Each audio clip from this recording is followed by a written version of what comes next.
I'm so interested in seeing what him and Quinn Ewers do this year. There's been so much hype. We should have a pretty dangerous running back in Blake Corum. Maryland's got Talia Tagovailoa. Yeah. A little too backyard footballers.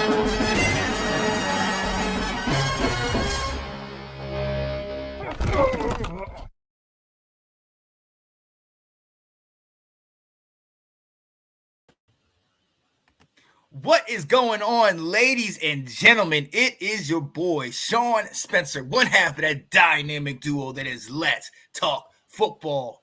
And it's Saturday, ladies and gentlemen, so you know who I'm with. My guy and host of Restoring the Roar, Alex Loosemore. And Alex, I know a lot has come out recently. Yep. There's lots. I'm very confident in today. And very confident in the rest of the season. Still. Yeah. Yes. I love that. Stay confident, my brother. Stay confident. Yo, what is up, Nicole? Can't believe I'm up early and can watch this. We are glad to have you. Nicole Clachette, absolutely. And then Johnny Dean. It's a picture of an eagle that has a big belly. You'll see it in the group chat. We'll talk about it later. Okay. Yo, welcome to Let's Talk College Football. Ladies and gentlemen, we are here. It is week 10? Week 11. Week 11 yeah. in college football. Everything is starting to take shape. All the things are starting to, play in. We're seeing the conference races. Oh, love Alex V. Wow, they're already coming at you. I won't let it happen. I will not let it happen.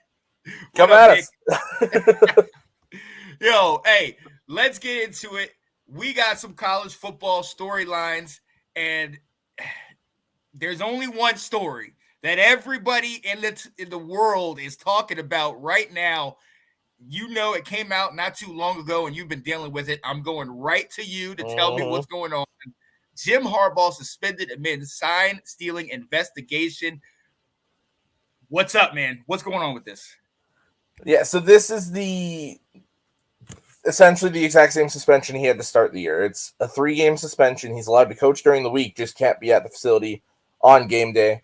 I feel like it was kind of a cowardly move by the Big Ten to do it when they did, do it on the holiday, as Michigan's on the flight. Now they knew Michigan threw all their cards on the table beforehand and said, whenever you punish us, we're ready. So they made sure to do it when they couldn't be ready. But it's my same thing as it's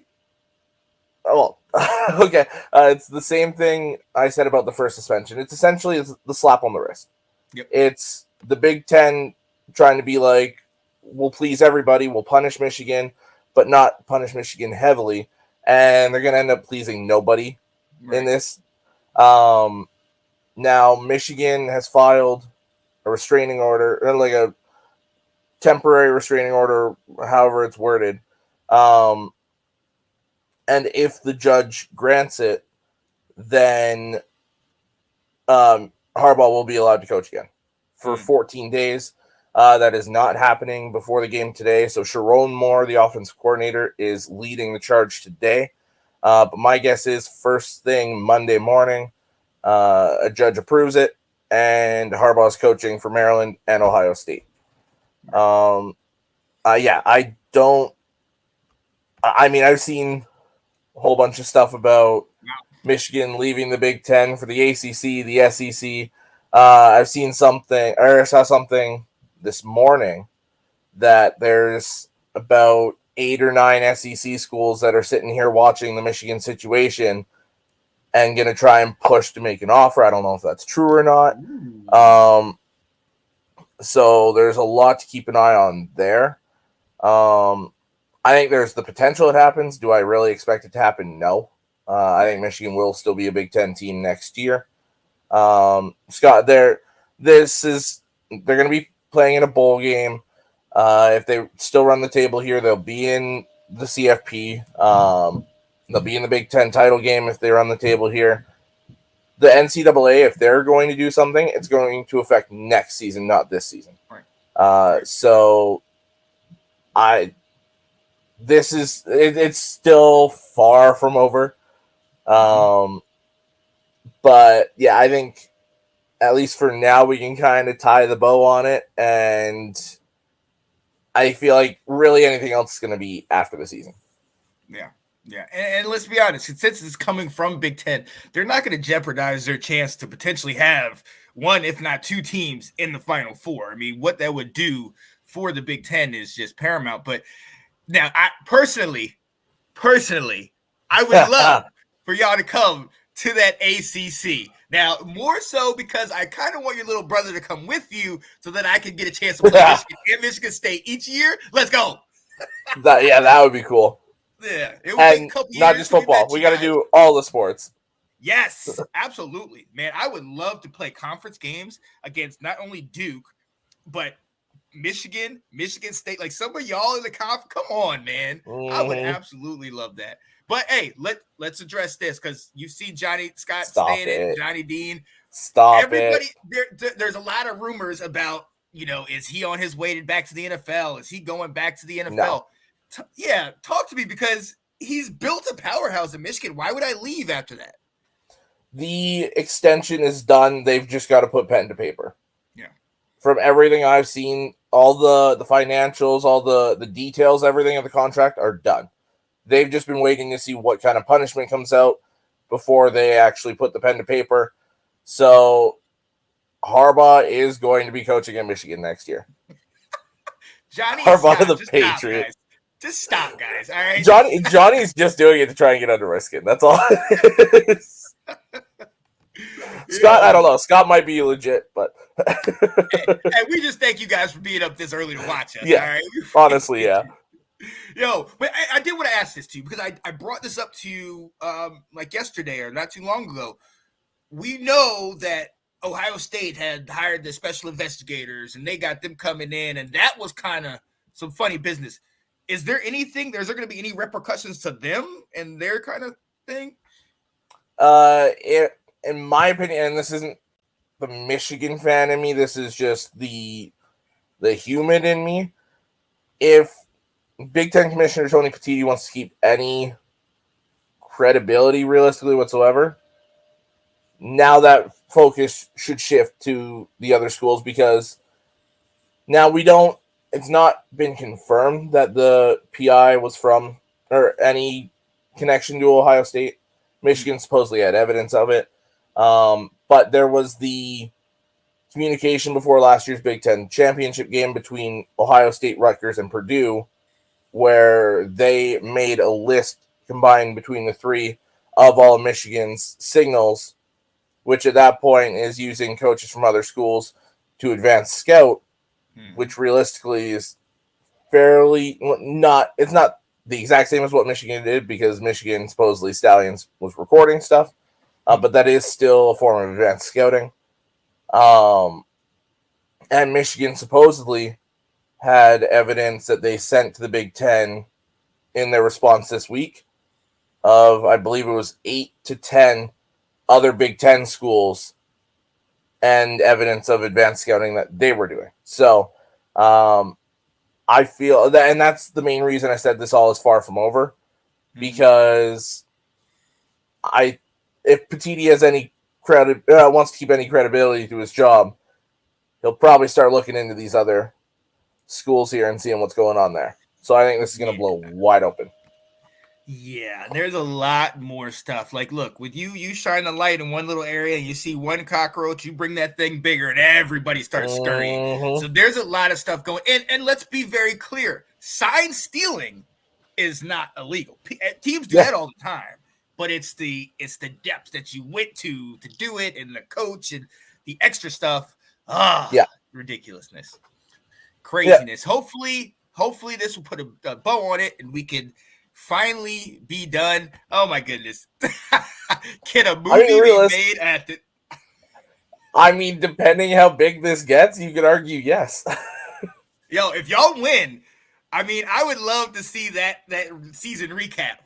All the things that were going on. They came into this season high, but then it slapped down, but they came back again. Oh, that would be awesome. And I was talking to my dad about this yesterday. I want nothing more than for Michigan to beat Penn State, Maryland, and Ohio State, go into that Big Ten title game, destroy Iowa, Minnesota, whoever it is that wins that Big Ten West, and then when it's time to do the whole trophy presentation, walk off the field. Yep. Because there's the arrogance that have him hand us the trophy, but then it's like, why give him the presentation and everything? Just go. Exactly.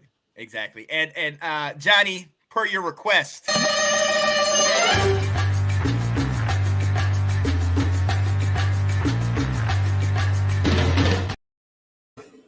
I love that. That's awesome. If you notice, it said teams with the toughest times making the playoffs.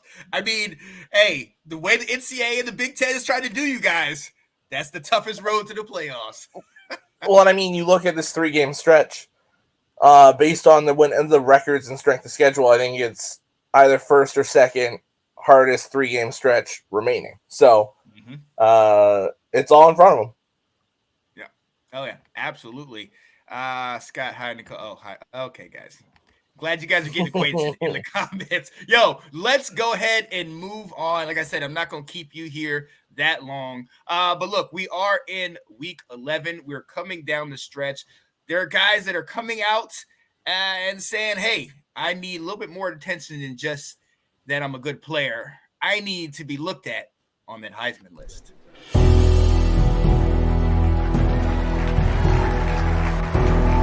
Team success comes individual success. So without y'all.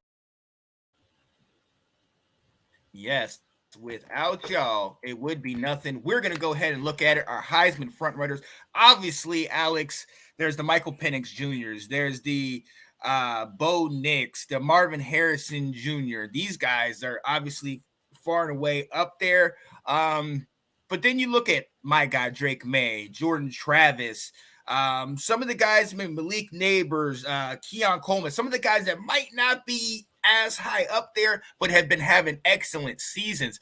When you're looking at it right here this week, a lot of games are still yet to be played. But who are some of the guys that are atop your list on the Heisman list? So my top 4 right now, probably 4-1, would be Jordan Travis, JJ McCarthy, Bo Nix, and then Michael Penix. I feel like if Washington runs the table, Penix is going to win the award. Yep. I feel like that's just cut and dry. He's had a phenomenal season. The numbers back him. If they go undefeated, beating Oregon twice, it's his. Bo Nix is playing such good football right now that he's launched himself back up there. And then obviously like McCarthy, Travis, Marvin Harrison Jr. is right there as well. The guy you shouted out as well, Ollie Gordon, he's right there too. Yep. He is right there for me. Yeah, so and I'm right there with you.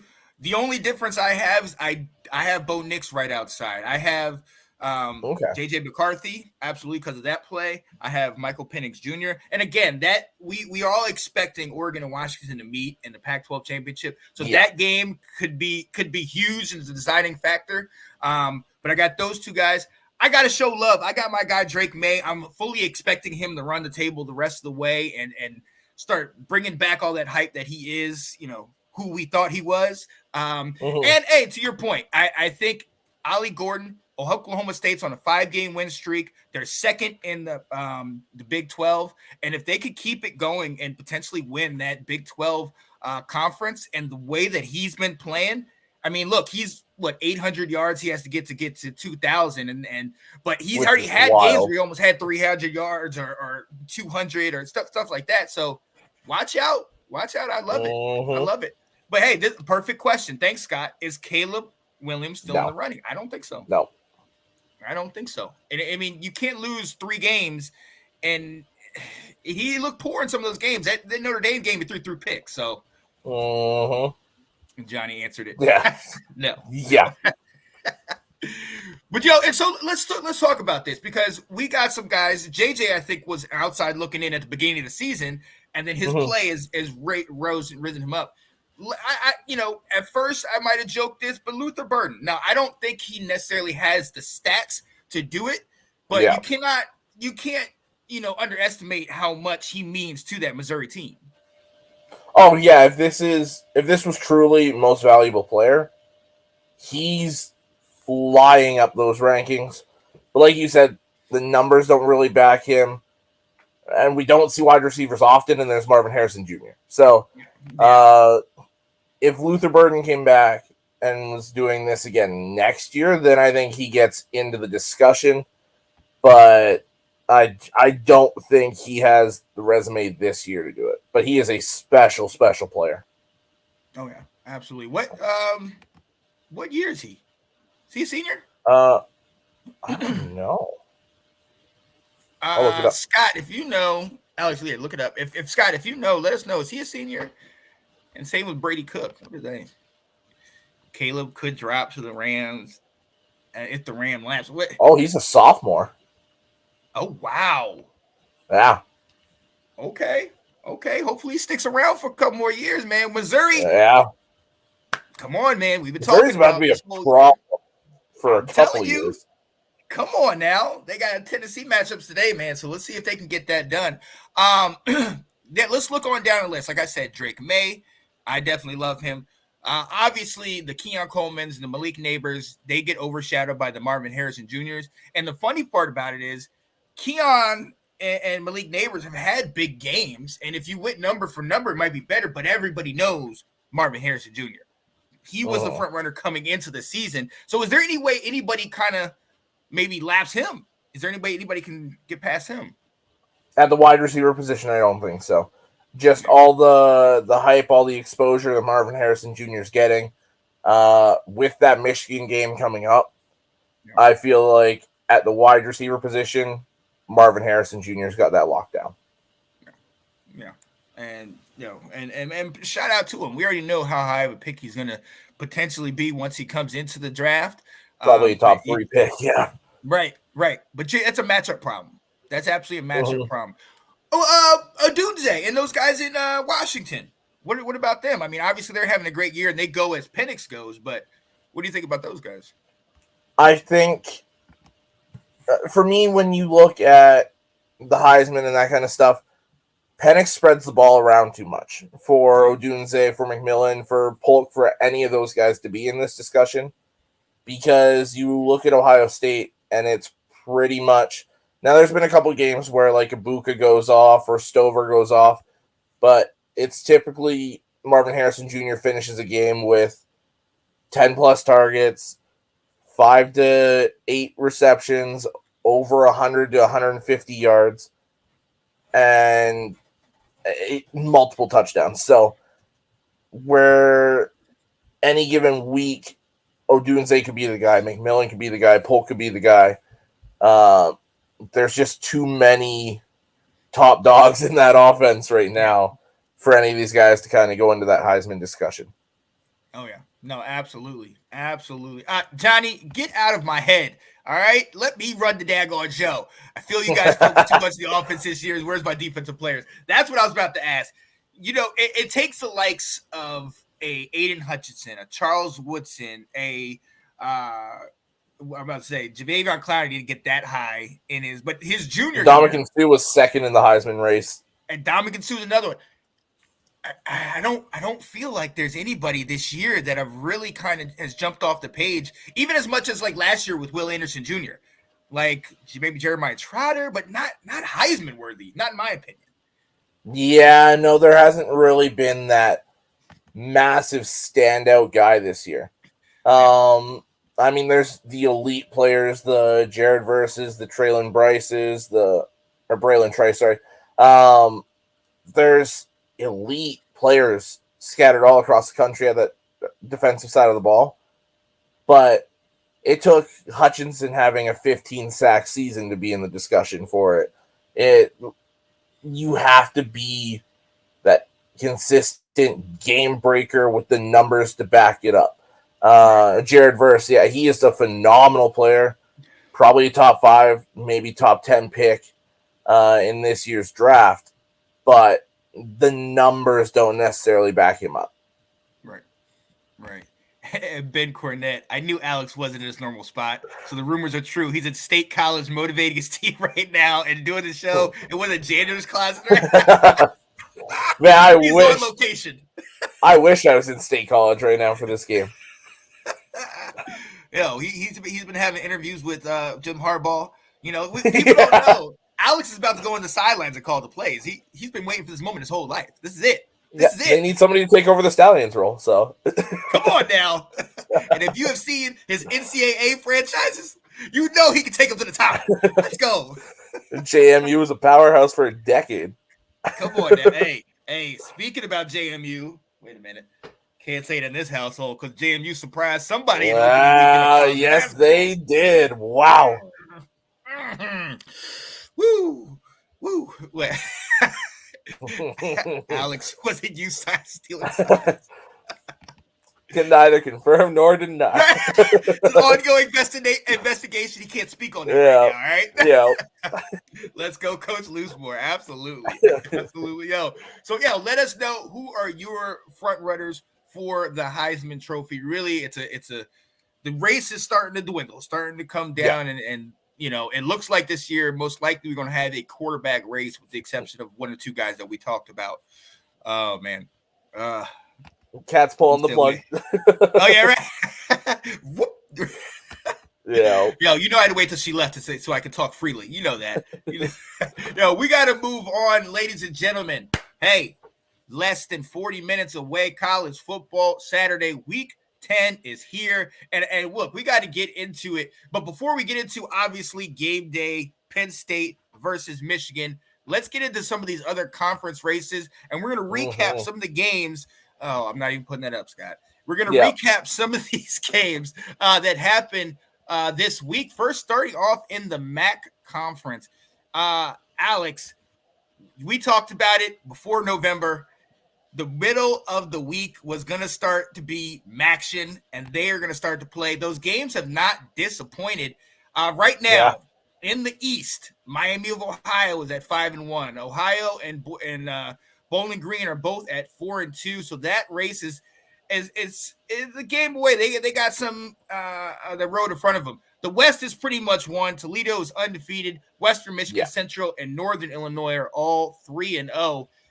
Let's talk about it. Hey, Central had their opportunity to get it done. They lost on Tuesday, 38-28. And Alex, if you watch this game, I watched more of the highlights later. Western went up 21-7, and Central, you thought they were done. Then all of a sudden, Central scores 21 straight, and it's 28-21. And it's like, oh, snap, Central's back. And then Western comes back and finishes it off. Like I said, the West is pretty much won by Toledo, but Central, man, a lot of these good games, and they've fallen off, man. It hurts. Yeah, well, and it's tough, too, because while they're not going to get the divisional win and play in that conference championship game, Central Michigan's been on the verge of being locked into a bowl game for a little while now. I mean, obviously they won last week over Northern Illinois, but they've got Ohio, who's 7-3, and Toledo, who's 9-1, as their last two games. So the division leaders in either side of the conference right now, and you got to win one of those two to lock in a bowl game. I don't like their chances. No, I really don't. And like I said, they're tied now at 3-3 in the conference with Western Michigan, who has the tiebreaker over them. And also they're tied at 3-3 with Northern Illinois. Shout out to our guy, Nicholas Rosario and Tina Winter, both big Huskies fans. But hey, look, and just like they said, it's been a disappointing season. They lose to Ball State 20-17 in a game that was tied late in that ball game. They can't pull it out. Former Michigan State quarterback Rocky Lombardi, on like his 6th year, I think, he's been kind of a disappointment. He's been a disappointment. He hasn't been able to do much. Yeah, didn't necessarily lose them the game, but definitely didn't win them the game. 15-26, 141 yards, no touchdowns, no interceptions. So, we saw it when he was in East Lansing. He's not a guy that's going to put you over the top. He needs pieces around him to make him a functioning quarterback. and they just don't really have that right now. I mean, they're 4-6. They got Western Michigan and Kent State left to go. They need both to get bowl eligible. Kent State's 1-9, so there's a good chance of that one. But Western Michigan's 4-6 as well. So that's a tough one. I don't really like their chances. Yeah, it's not looking good, and it stinks because you want to see the Huskies do well. You know, we all have those images of when they went like 10-2 all those years ago and made it deep and made it into a big time bowl game. But this ain't that same team. And then going down the list on Tuesday, Ohio kept their East hopes alive as they are now one game back of Miami of Ohio. Ohio is now 7-3, 4-2 in the conference. Get the victory over Buffalo. 1 point in this game. No, actually, this game was never close. It was 10-3. It was 3-0 Buffalo, but then it was essentially 20-7 in the second half for Ohio. Hey, Bengora, we talked about him. He had 2 touchdowns on the ground. Hey, and Ohio's keeping pace. A team that we thought was going to be good this year, they're keeping pace with Miami of Ohio, only 1 game out. Yeah, and I still feel like this is a really good Ohio team. Kind of one of these upper echelon teams in the MAC. Did they play Miami of Ohio already? They did and lost 30-16. So it's going to be tough. I mean, they got Central Michigan and Akron, so I'm not worried about them winning these last 2 games. As far as Miami, Ohio goes, they got Buffalo and Ball State. They need Miami, Ohio to slip up, twice? Probably twice. Yeah. I don't like that. I feel like it's pretty set to be Miami, Ohio, and Toledo in that MAC championship game, but that's a very good Ohio team that could catch somebody that's not paying attention in a bowl game. Oh, yeah. And I absolutely look forward to seeing that. Going on to Wednesday, Miami of Ohio did what they needed to do, beat Akron 19-0. Boise State, or Bowling Green, my bad. Bowling Green keeps afloat, also winning, killing a hapless Kent State, 49-19. And Toledo stays head and shoulders above in the West, winning 49-23. Alex, this Toledo team, man, 9-1 overall, 6-0 in the MAC conference. A lot of people sleep on these MAC teams, but Toledo has proven. You talk about Ohio being a team that people don't want to play. People don't want to play that Toledo team. Yeah, like Toledo's only loss is week 1, a 2-point loss on the road at Illinois. Yeah. So this is a very good football team, and I wish they would have won that game because then we'd probably be talking about them being ranked, being in the running with Tulane or Tulsa, whichever one it is, and Air Force and those kind of schools for that top group of 5 automatic bid into those New Year's Six bowls. So this is a very good Toledo team. They'll get a fairly good bowl game, and I think they're going to make some noise. Oh yeah. I'm looking forward to seeing what they do, especially in the bowl. And I mean, look, is this year's UTSA, this year's Tulane? A lot of people, if you come out of the MAC and you got 1 loss, whatever, they don't really look at it the same. But we've seen these guys go toe to toe with some of these bigger name schools. But they still have that MAC title, so nobody looks at them like that they're worthy of it. Oh, absolutely. I'm going to put this up, Ben, because I didn't know that he went there. Don't let these topics distract you from the fact that Arizona went into Cameron Indoor, and beat Duke last night. I love it. Caleb Love, former North Carolina Tar Heel, and Balo took care of business against Kyle Flapowski and Jeremy Roach. Caleb Love, the name sound familiar? Yes, it does. I was looking to see, and we almost got him. Yeah, we just about had him, but he couldn't get into school. I'm about to say, did he softly commit to y'all? Well, he had hard committed. He had signed. He was coming to us, but then didn't meet the academic requirements to get in. That's why he was at Carolina. we make up certain classes so our athletes can get in. I'm honest with it. Let's go. Let's go in. Let's move on into your race. Obviously, the game of the day is going to be Penn State hosting Michigan. amid all these issues. So that's huge. Let's dive into that. I know you said you're not worried about it, but being in Happy Valley, being with everything that's gone on, is there a slow start for you guys, or what do you think's happening today? I don't think so. I feel like this team, when the news came out about Harbaugh, and I know it's just a tweet or whatever, but everyone posted that bet. It was pretty much everyone team-wide in the span of like 5 minutes went on there.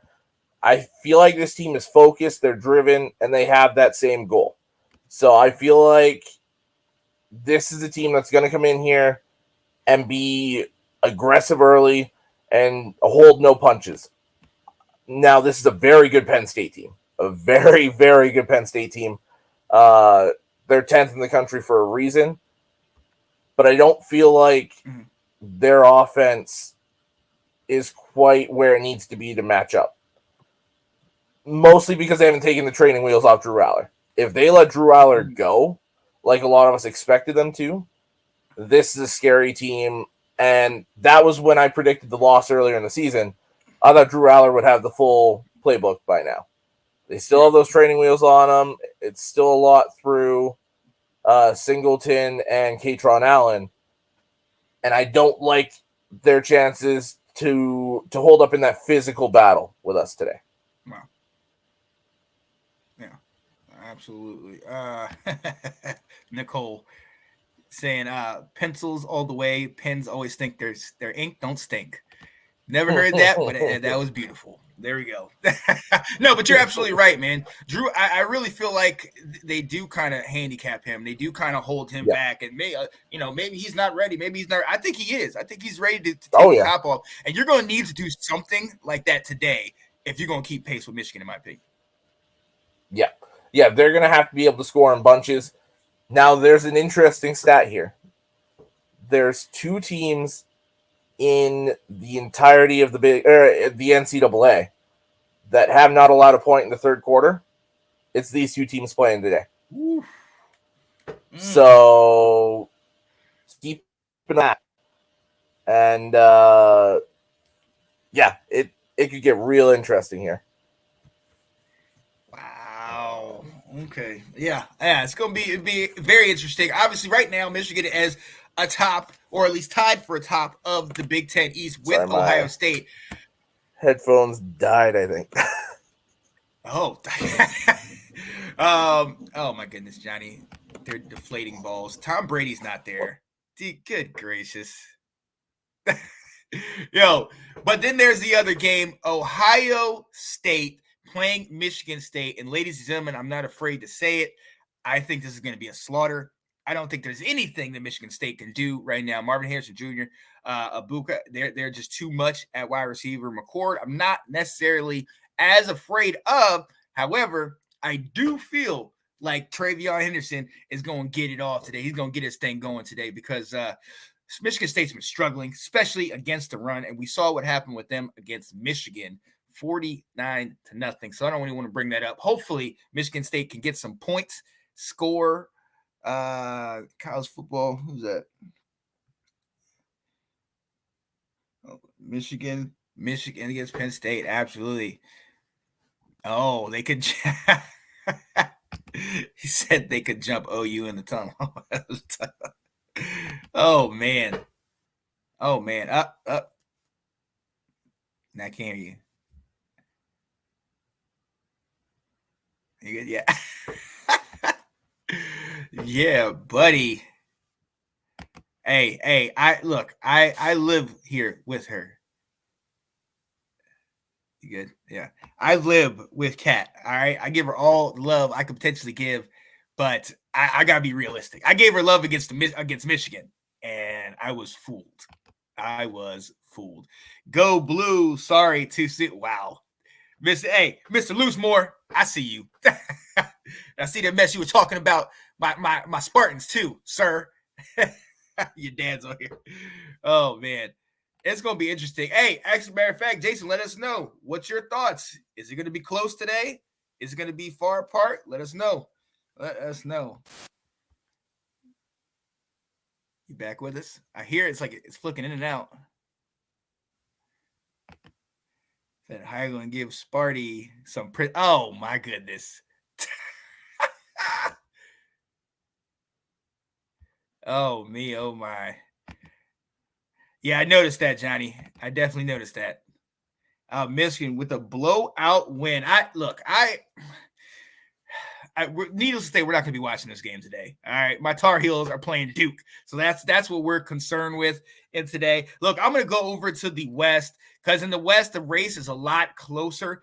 Iowa at 4-2 in conference, and Minnesota, Wisconsin, and Nebraska all three tie at 3-3. This race is wide open, and look, it's weird because you're going against obviously the East, and we know what Michigan, Ohio State, and Penn State are, and you really don't think it's going to be much of a matchup because Iowa, we know their defense is stout, their special teams is normally good, but that offense is lacking, and we saw they struggled a week ago. They've been struggling most of this year. Shoot, speaking of Michigan State almost, I mean, they had them until Iowa was able to come back. But then you have Minnesota, who just picked up a loss, Wisconsin, who had a rough week last week, and Nebraska, all 3-3 in the conference. And if they want to get above, they're going to have to win these games out. Alex, you back? Nope.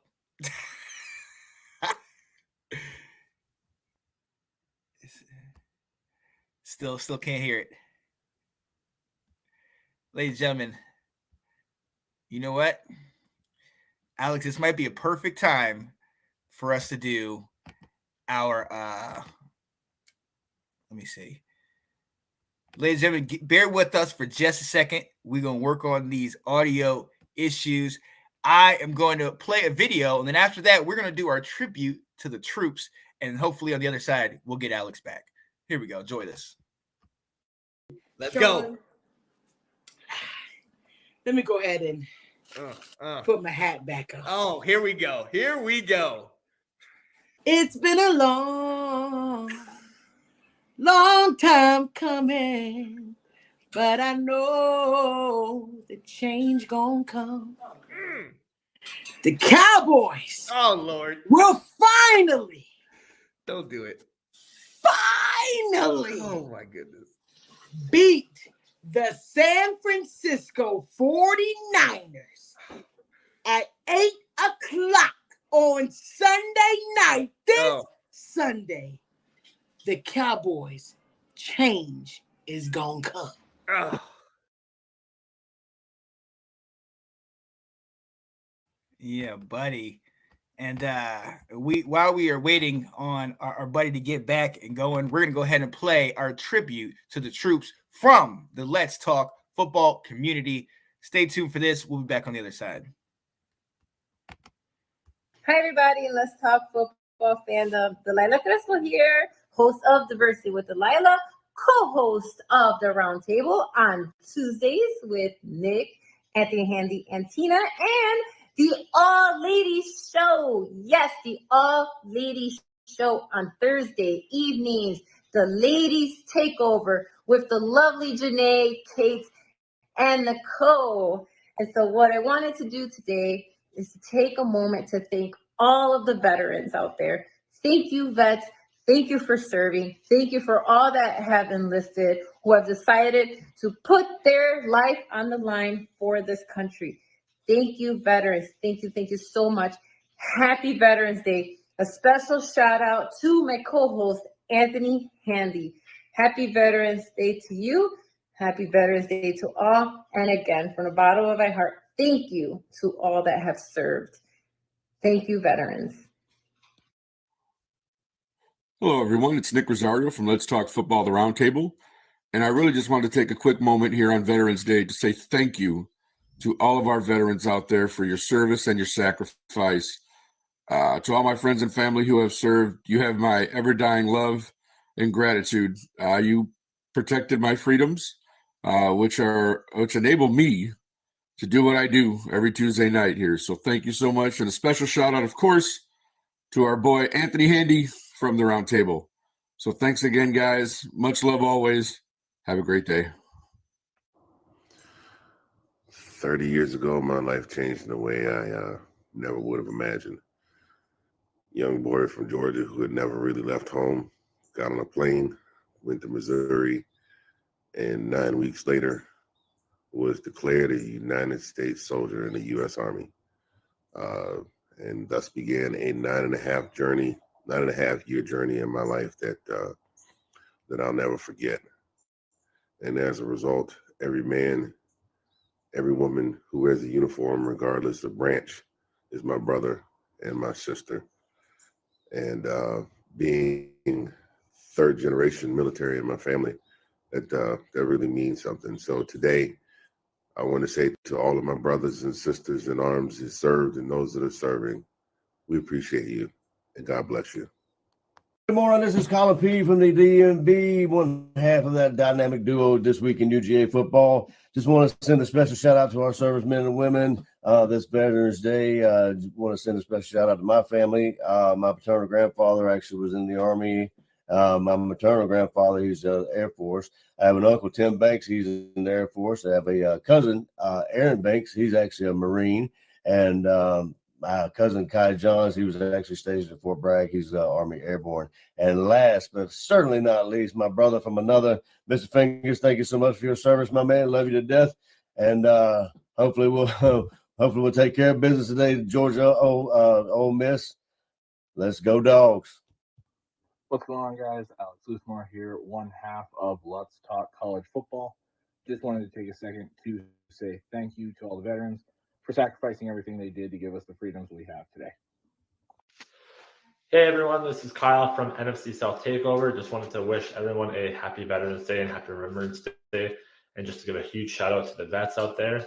Thank you so much for all you had to do for your country to make us free and prosperous and to give us our own choice. And it doesn't go unnoticed. So thank you so much. Hey, this is me, Ben Cornyn, and I am friends with the host of Let's Talk Football. And I wanted to come on here to give you a quick shout out. This is to all the men and women who have served in our armed forces. I want to thank them, not just today, but every day, because they deserve that. Thank you for serving our country and doing us proud. On behalf of Let's Talk Football, this is Ben Cornett, once again saying thank you to all the men and women that have served our country. Take care. Happy Veterans Day to all the soldiers out there. Your service is much needed. Thank you. This is Scott Thaller from Are You Kidding Me?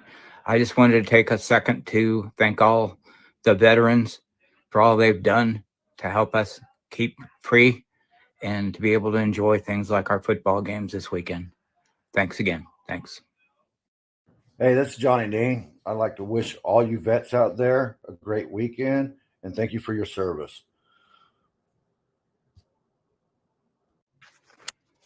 Okay. Good morning. I would like to thank all of the veterans for Veterans Day. Here in Canada, we like to celebrate Remembrance Day in honor of the troops that fell. So I would like to read you a poem that was made by Lieutenant Colonel John McCree. It's called In Flanders Field. It was made in 1918, and he is from the Gulf of Canada, and Gulf is a city. And he died in January 25th, 1918, while in active service in France. So here it goes. In Flanders fields, the poppies blow between the crosses, row on row, that mark our place, and in the sky, the larks still bravely singing fly. Sacred herd amidst the guns below, we are the dead, short days ago. We lived, felt dawn, saw sunset glow, loved and were loved, and now we lie in Flanders field. Take up our quarrel with the foe, to you from falling hands we throw. The torch be yours to hold it high, if you break faith with us who die. We shall not sleep, though poppies grow in Flanders fields. Anyways, I heard you guys all. Thank you for your service and your time. And yeah, I much appreciate it. The times are never tough, but I love you and appreciate you. Bye. Thank all the veterans, but especially my dad, how hard he is. I just am amazed at the person that he is. The fact that he was in Vietnam from 66 to 68 and was able to come back and raise such an amazing family. I know that my sisters and I are so proud of my dad, and I know that his community look up to him, and you can see that just right here because my dad was nominated for the Quilt of Valor. And if you've never heard of that, over 300,000 people have been nominated in the military. And when you're nominated, the quilt is made, and when it's made, it's created by a person that wants to honor, of course, our veterans. And the quilt is so special because it's one way to just say welcome home. And I want to say welcome home to my dad as a Vietnam veteran, and like so many veterans, you know, we really don't know what our veterans have experienced, but what we do know is because of them, we have the freedom, we have what we have here in the United States. So thank you and welcome home, Dad. And I love you so much. What is going on, ladies and gentlemen? It's your boy, Sean Spencer, one half of that dynamic duo that's Let's Talk Football, and the OG, as they call me, of Let's Talk Football. First and foremost, I just got to shout out all of the veterans, all the service men and women, all of those connected to the service. I want to send a special shout out to you, to your families, to your service, to everything you do, because we know when you go into service, it's not just you that goes in, it's your whole family that goes in, thinking about you, worrying about you, caring about you. And we appreciate y'all going over and doing the things that you do so that we can live the life that we live over here in America. I want to send a special shout out to my pops. Yes, sir. Mr. Marine Semper Fi, absolutely. My great uncle who was in Pearl Harbor, my granddaddy who was fought out in Korea, my uncle, my aunt, their kids, most of their kids are in the military. I mean, and my brother, my nephews, my cousins, everybody in my family has served in some way, shape, or form. So it's on me to sit here and shout every one of them out, because we absolutely appreciate your service and we thank you so much. So God bless. Happy Veterans Day, and happy birthday to the Marines and all y'all, man. We love you and we appreciate you. So on behalf of Let's Talk Football, happy Veterans Day, people.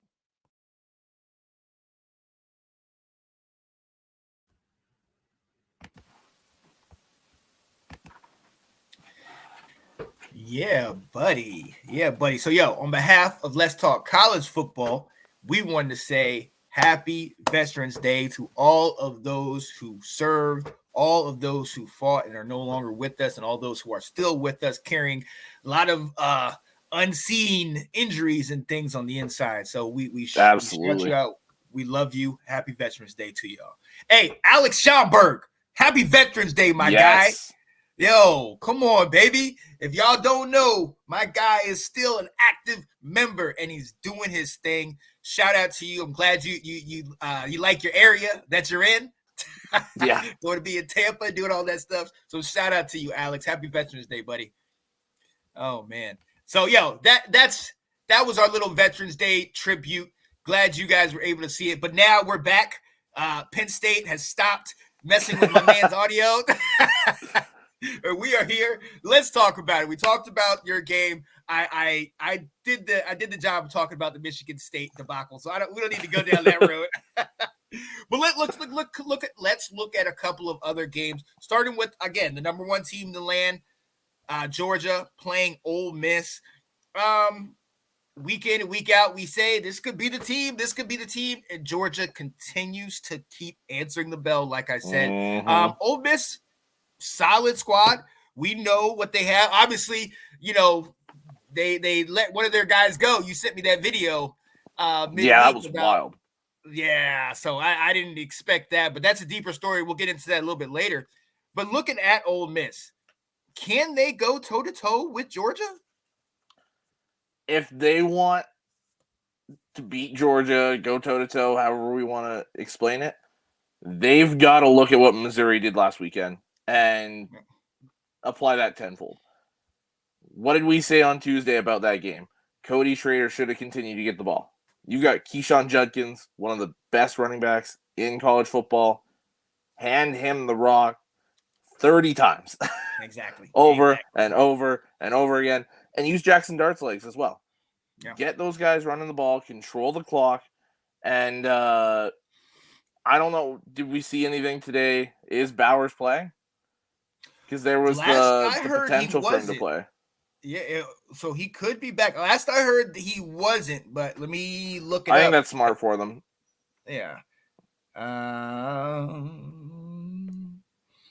Right now, there's nothing on it. He's a game time decision, I just found. So, yeah. So that's going to be quite interesting. But let's be honest.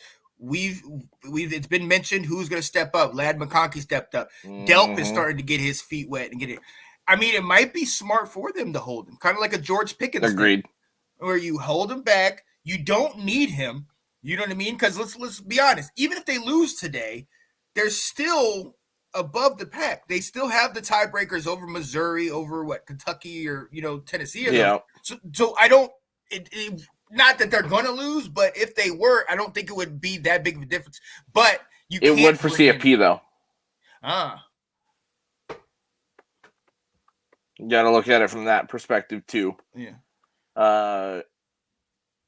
And then you're giving the chance for Ole Miss to climb their way back in to play them again in the SEC title game. That would involve Alabama slipping up these last couple of weeks here, which we've seen worse Auburn teams take them out. But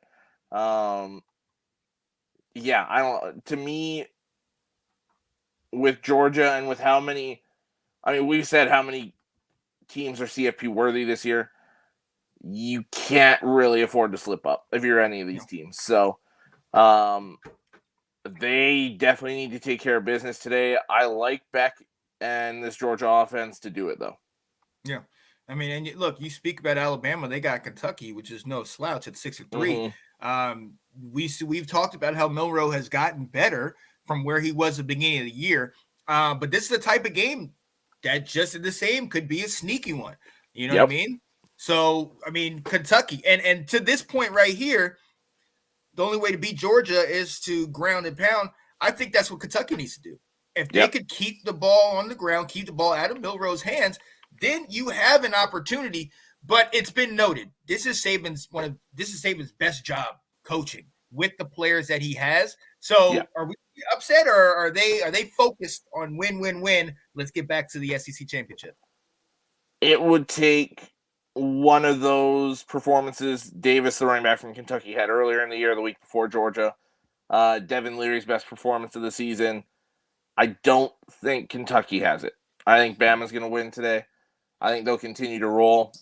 And I think we're still set up for that Georgia-Alabama SEC title game again. Yeah. Oh, yeah, right. That's what people want to see, but it's like, here we go. Let's see who the next team is. But look, staying in the SEC, Scott, we see you in here. Mizzou at ranked 14th, 7-2. Obviously, they came up just short last week against Georgia, playing Tennessee that is ranked 13th at 7-2. And look, we've talked about Milton, and he leaves something wanting and everything like that. We know about Brady Cook and Missouri and Cody Schrader in that run game.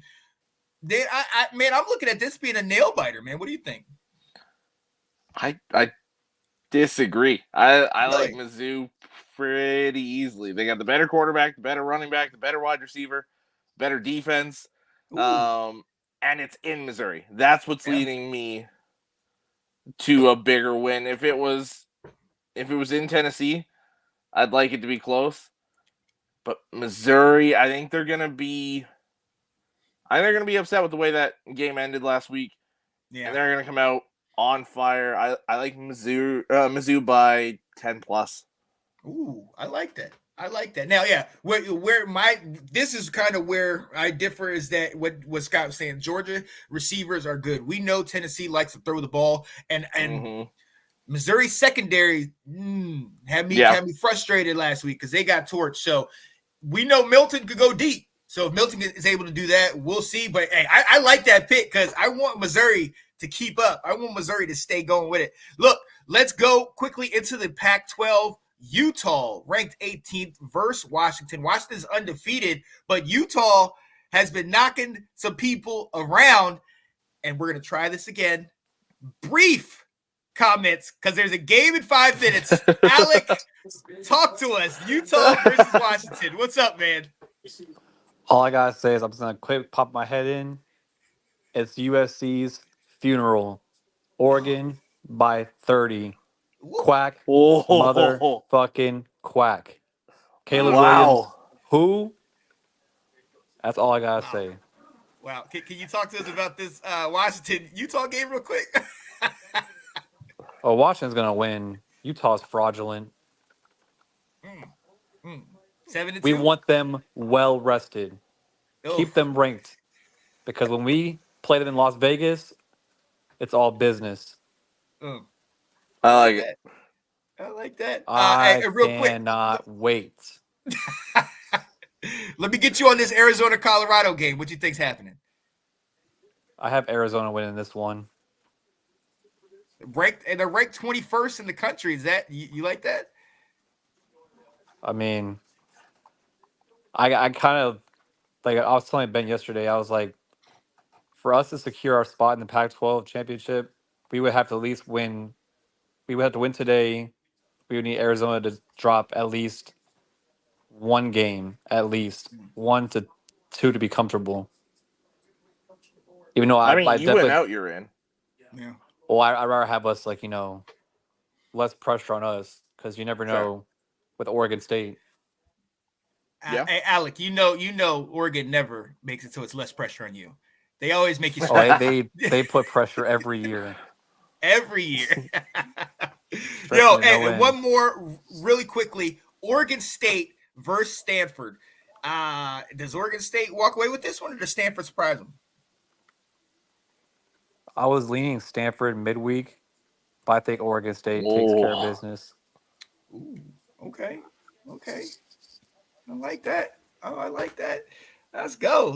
Hey, I appreciate you, my guy. This will be clipped. You know it will be clipped. So you know.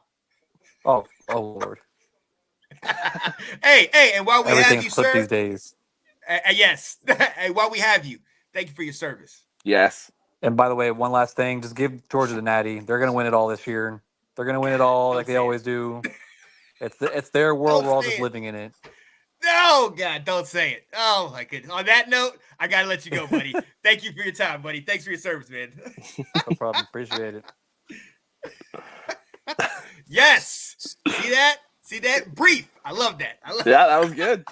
Let's go.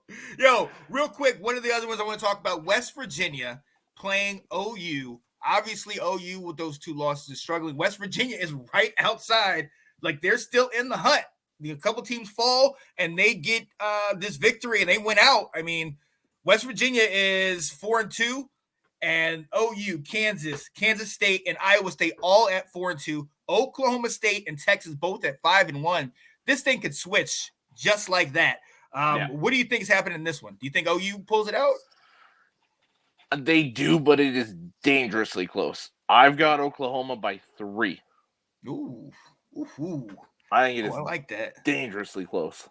Absolutely. Yeah, no, I still like to live in this place. So West Virginia by a touchdown. All right. Because I know that's fairly realistic, actually. Yeah. Look, honestly, Garrett Green, that quarterback, he's got these guys hyped up. He is an energetic quarterback. He's got wheels, and that running game of Donaldson and I can't think of the other guy, number 22, but he balled out. He's quick as a true freshman. They have a running game. Their defense is a Big 12 defense, so they're going to give up points, but not last week. Last week they went up 30-0 before the other team ended up picking up a score. So it's going to be interesting, but hopefully West Virginia gets it done. And one more game this week. my Tar Heels playing Duke. Riley Leonard, I believe, is a game time decision. At one point, Yeah, I they think said that's he was right. out. Yeah, at one point he said he was out, but I don't know. Right now, I believe he's a game time decision for this game. If he was in, I think it would be closer. But I do think with Drake May, and like I said, we are ready to go. So I think Drake May is gonna, put us over the top. I think we win by about 10 points in this game, and we need it. All right, but we have got to let you go. I see the time. Look, I'm ready for this beatdown in State College. Hey, let's go. Oh, wait a minute. This ain't college basketball. Nobody what? Wow. Wow. Wait a minute. Who is saying that? I need to see because I got some. Oh, this is Will Kramer. What? Wait a minute. I was gonna say the way he spelled Duke too. I was like, yeah. Wait, didn't we play you guys, Will, in football? Oh. Let's just end on that note. Let's just end on that note. Is it a Drake a male goose or duck? Okay, Johnny. All right, look. For me, Sean Spencer, my guy, Mr. Alex Loosemore, we are saying one more time, happy Veterans Day. Thank you for your service. And hey, stay tuned. Watch these games. All right. Mm-hmm. Don't let Penn State mess with your audio. All right, because we know they're out to get climb us. out The of the Big Ten. janitor's closet here. Look for Alex on the sidelines. He will be there. He will be there. Yo, we got to let you guys go. Enjoy the games today. We appreciate having you, and peace, people.